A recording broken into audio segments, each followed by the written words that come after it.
জীবনের গুনাহগুলোকে নেকির দ্বারা পরিবর্তন করে দেব।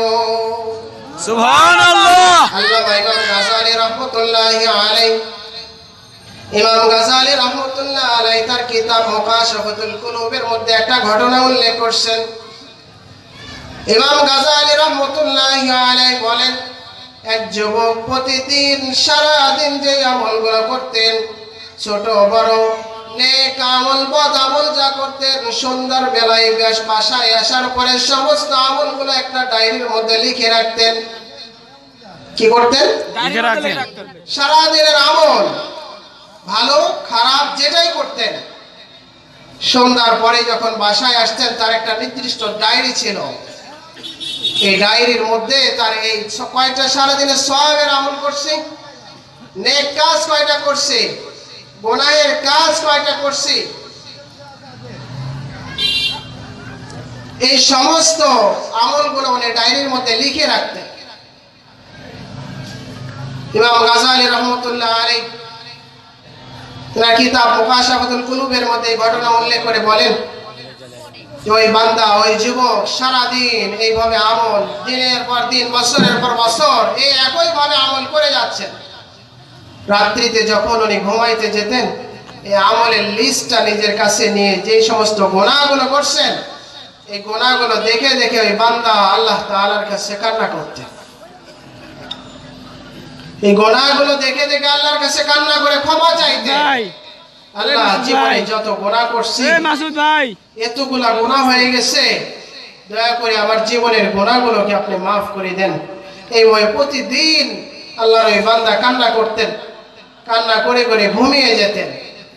কি দীর্ঘদিন এইভাবে আমল চলার পরে ইমাম গাযালী রাহমাতুল্লাহি আলাইহি লেখেন, একদিন ওই যুবক সে তার ডায়েরি বের করছে, ডায়েরি বের করে দেখার জন্য রাত্রিতে ঘুমানোর সময় যে এই পর্যন্ত কয়টা গুনাহ হয়েছে, কয়টা নেক আমল হয়েছে দেখার জন্য ডায়েরি যখন বের করছে, ডায়েরি বের করে উনি বলেন, ডায়েরি বের করার পরে যুবকটা তাকিয়ে দেখে যে সমস্ত গুনাহগুলো তার ডায়েরির মধ্যে লেখা ছিল, একটা গুনাহ ডায়েরির মধ্যে আর খুঁজে পাওয়া যাচ্ছে না।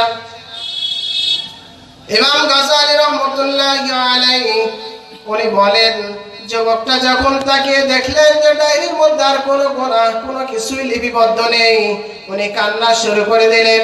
কাঁদতে কাঁদতে যখন অস্থির হয়ে গেছে, হায় রে, আমার জীবনের যে সমস্ত গুনাহগুলো আমি করছি, এই গুনাহগুলো আমার কোথায় গেল? গুনাহগুলো দেখে দেখে প্রতিদিন আমি আল্লাহ তাআলার কাছে ক্ষমা চাইতে পারতাম। সবাই একটু জিকির করি, লা ইলাহা ইল্লাল্লাহ, লা ইলাহা ইল্লাল্লাহ, লা ইলাহা ইল্লাল্লাহ, লা ইলাহা ইল্লাল্লাহ, মুহাম্মাদুর রাসূলুল্লাহ। সবাই বলি সাল্লাল্লাহু আলাইহি ওয়াসাল্লাম। বলছিলাম ইমাম গাযালী রাহমাতুল্লাহ আলাইহি বলেন, যুবক যখন কাঁদতে কাঁদতে অস্থির হয়ে গেছে, আবার চিন্তা করলেন যে একটু ভালো করে খুঁজে দেখি। পৃষ্ঠা উল্টাইতেছেন, সব সাদা। পৃষ্ঠা উল্টাইতে উল্টাইতে এক পর্যায়ে উনি দেখেন ওই পৃষ্ঠার মধ্যে সূরা ফুরকানের এই ৭০ নম্বর আয়াতে কারিমা আল্লাহ তাআলা কুদরতিভাবে উঠায় ধরছেন, ইল্লা মা তাবা ওয়া আমানা ওয়া আমিলা আমালান সালিহান ফাউলাইকা ইউবাদদিলুল্লাহু সাইয়্যাতিহিম হাসানাত ওয়া কানা আল্লাহু গফুরার রহিমা। জোরে বলেন না সুবহানাল্লাহ। সুবহানাল্লাহ। রাসূল আকরাম সাল্লাল্লাহু আলাইহি ওয়াসাল্লাম বলেন, হে আমার উম্মত, দেখো আল্লাহ কত দয়ালু, আল্লাহ কত রহমান, কেমন গফফার, আল্লাহ কত ক্ষমাশীল। ইমাম গাযালী রাহমাতুল্লাহ আলাইহি বলেন, যুবক এই আয়াতটা দেখে চোখের পানি ছেড়ে শুকরিয়ার সিজদায় পড়ে গেছে। জোরে বলেন সুবহানাল্লাহ। সুবহানাল্লাহ। আল্লাহ তাআলা এই আয়াতের মধ্যে ওয়াদা করছেন, ইল্লা মা তাবা ওয়া আমানা, যে ব্যক্তি তওবা করবে, ঈমান আনবে, আমি আল্লাহকে বিশ্বাস করবে, ওয়া আমানা ওয়া আমিলা আমালান সালিহা, এবং নেক আমল করবে, ফাউলাইকা ইউবাদদিলুল্লাহু সাইয়্যাতিহিম হাসানাত। আমি আল্লাহ ঘোষণা দিলাম আমার বান্দার যে সমস্ত গুনাহ ছিল এই গুনাহগুলোকে নেক আমল দ্বারা পরিবর্তন করে দেব। আল্লাহ তাআলা এই ব্যক্তির গুনাহগুলোকে maaf করে দিয়েছেন। শুধু তাই নয়, আল্লাহ তাআলা এই আয়াতটা সেখানে লিখে এই জিনিসটা বুঝাই দিতেছেন, বান্দা শুনে রাখো আমি আল্লাহ যে কত গফফার, আমি আল্লাহ কেমন রহমান। আমি আল্লাহ শুধু গুনাহ ক্ষমা করছি আমার আমলনামা থেকে, তাই নয় তুমি যে গুনাহগুলো করছো দুনিয়ার কোন জায়গায় যেন সেই গুনাহের লিস্ট যেন না থাকে। এই জন্য আমি আল্লাহ তাআলা ক্ষমা করে ফেরেশতাদের আমলনামা থেকে শুধু মুছি নাই, তোমার নিজের হাতের লেখা ডায়েরি থেকেও তোমার গুনাহগুলোকে মুছিয়ে দিয়েছি। সুবহানাল্লাহ। ইমাম গাযযালী রাহমাতুল্লাহি আলাইহি বলেন, ও মানুষ, ও আমার নবীর উম্মতেরা, আল্লাহ তাআলা কেমন ক্ষমাশীল, আল্লাহ তাআলা কিভাবে গুনাহ ক্ষমা করে দেখো না। আপনার আমার আমলনামার মধ্যে মনে করেন 2 লক্ষ 4 লক্ষ গুনাহ জমা আছে।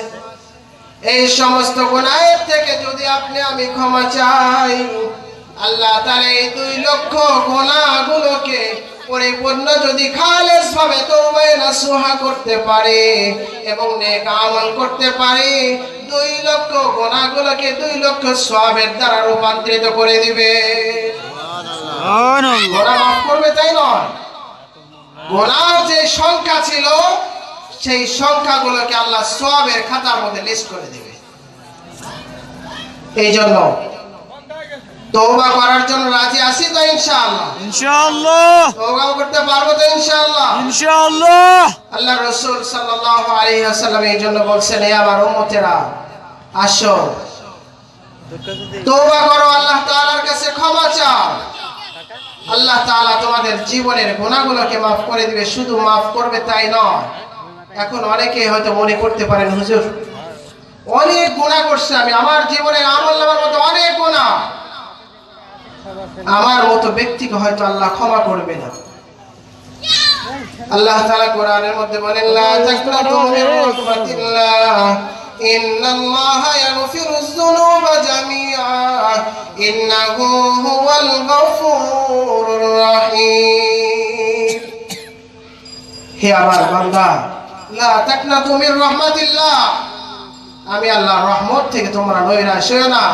ইন্নাল্লাহা ইয়াগফিরুয যুনুবা জামিআ, আমি আল্লাহর কাছে এসে ক্ষমা চাও। তোমাদের জীবনের যত গুনাহ আছে, সমুদ্রের ফেনা পরিমাণ যদি গুনাহও থাকে, আমি আল্লাহ তোমাদের জীবনের সমস্ত গুনাহ মাফ করে দেব। সুবহানাল্লাহ।